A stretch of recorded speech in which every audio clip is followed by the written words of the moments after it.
Welcome back to The Explainer. Have you ever looked at a destructive, completely chaotic relationship and thought, why on earth doesn't that person just walk away? Well, today we're diving straight into that very question. We're going to unpack the fascinating and honestly kind of terrifying invisible forces that literally trap people in these toxic dynamics. It's an agonizing question, isn't it? And look, society loves to jump to super simple conclusions here. We tend to either blame the victim or just broadly label the abuser as bad and call it a day. But to really get what's going on, we have to push past those surface-level judgments. We need to actually examine the behavioral science and the clinical dynamics happening behind closed doors. So here is our roadmap for today. We'll start with the paradox of staying, profile the actual personalities involved, map out the cycle of abuse, reveal exactly how our own memories betray us, and finally look at how to break that systemic loop. Starting off with Section 1, the paradox of staying and the trap of unhealthy bonds. This whole paradox actually builds from a really intense underlying need for affirmation. Think about the reality of codependency. We throw that word around all the time in casual conversation, but it's not just about being, overly helpful. It is a genuine toxic trap. The caretaker literally absorbs their troubled partner's chaotic energy. By pouring all their own self-worth into fixing someone else, it leads to this profound isolation and extreme emotional reactivity. Essentially, their own self-esteem just vanishes into the needs of the other person. Moving right along to Section 2, Profiles and Toxic Dynamics, and the Lock and Key Fit. Let's actually look at the specific personalities involved here.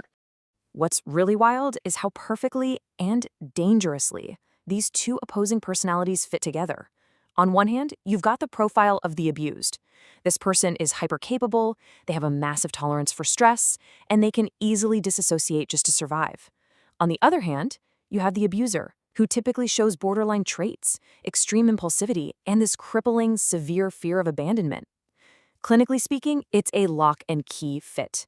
The abuser is terrified of being left, while the abused partner stays stuck in this totally unreciprocated dynamic because their entire self-worth relies on being the quote-unquote responsible caretaker. It's a perfect, yet totally destructive match. And to maintain that extreme power imbalance, abusers generally deploy 4 specific styles of abuse. First up is denigration, which is essentially belittling the partner to absolutely crush their self-worth. Then there's restrictive engulfment. This is isolating the partner from their friends and family, completely cutting off their social support. Third is hostile withdrawal, which is using coldness or avoidance as a weapon to punish them. And finally, dominance and intimidation, which produces sheer terror to force submission. Abusers constantly shift between these tactics just to keep the higher functioning partner submissive, isolated, and totally confused. You see this play out so clearly in the addict and caretaker dynamic. The troubled partner acts recklessly, and the caretaker immediately rushes in to clean up the mess so they can feel needed. But here's the massive problem with that. By playing the hero, the caretaker actually shields the addict from facing any natural consequences.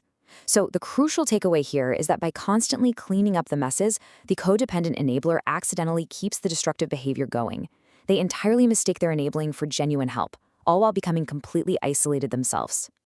Okay, Section 3, the cycle of abuse, a predictable behavioral loop. Let's take a step back from the personalities for a second and look at the actual behavioral trap they fall into, which is famously mapped out in clinical relationship counseling. This is the renowned cycle identified by Dr. Lenore Walker.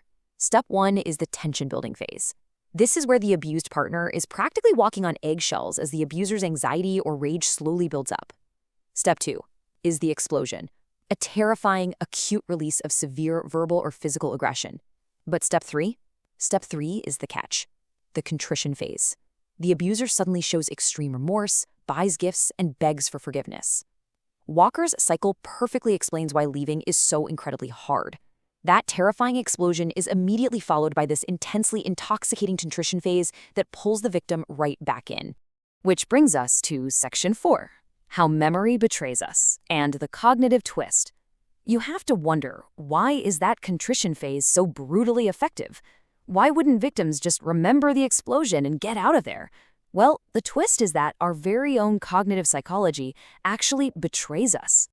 It all comes down to something called the fading effect bias, or FAB. Basically, this is a psychological phenomenon where the sting of negative memories fades way faster than the joy of positive ones. Normally, this is a fantastic evolutionary feature. It helps us regulate our emotions and keep a positive outlook by dulling the pain of bad memories over time. It's literally the reason we eventually get over a bad breakup or a really stressful week at work. So in a healthy brain, negative emotions fade quickly, while positive memories stick around to promote well-being. But watch what happens under chronic trauma. Because chronically abused partners suffer from incredibly high rates of depression, their fading effect bias gets completely disrupted. Instead of fading, the negative emotions stick around. Positive and negative memories start fading at similar rates, which traps the victim in this heavy, dysphoric state where the emotional trauma just painfully lingers.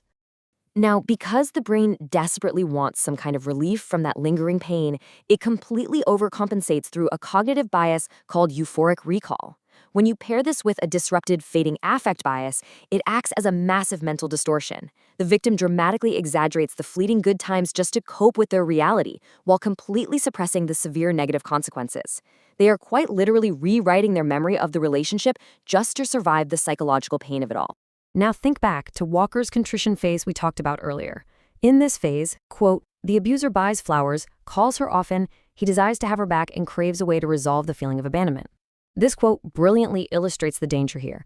Thanks to euphoric recall, the victim focuses almost entirely on that intense, loving behavior. They mentally suppress the memories of the terrifying explosion that literally just happened.